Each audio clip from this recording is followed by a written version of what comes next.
આપણે જ્યારે વરસાદ પડ્યો ને તે ઘડીએ આ ડાંગરમાં પાણીમાં ડાંગર દેખાતી જ નથી, એ પોઝિશન ઉપર હતી.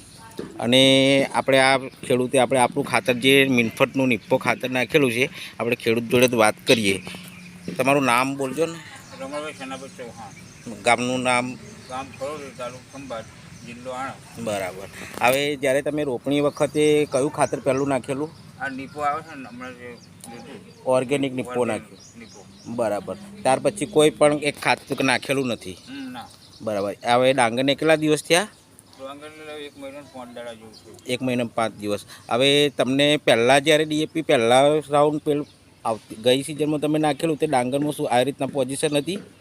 ના, ગઈ વખતે હતી પણ બધી નાની હતી અને બધી આછી ને ફૂટમાં ઓછું હતું. બરાબર. અને આ ખાતર નાખવાથી તમને કેમ ફૂટમાં એવું કેવું લાગે છે? ગઈ સાલ કરતાં સુધારો, જ્યારે ફૂટ વધારે એવું લાગે છે અને ડાંગર ઘણી મોટી દેખાય છે. ગઈ સાલ કરતાં શું લાગે તમને? ઉતારો આપશે વધારે?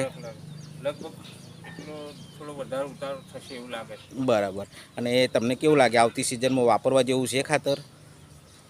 આવું રિઝલ્ટ મળતું રહે વાપરવું જોઈએ ને. બરાબર. બીજા ખેડૂતને શું સલાહ આપશો? બીજા ખેડૂતો પૂછશે તો કઈ વાત ન ખાતર નાખું ને આ કરી દઉં. બરાબર. એના આ રિઝલ્ટ મળે તો એમનો ખ્યાલ આવશે. બરાબર. આ નેક્સ્ટ વિઝિટ અમે મારીશું અહીંયા મંગળ કે બુધવારે, અમારા સાહેબો સાથે વિઝિટ મારીશું તમારા ખેતરે. બરાબર. અને ફૂટને એવું કેવી રીતના જો બતાવું ખેડૂત ભાઈઓને. વાંધો નહીં આવતા.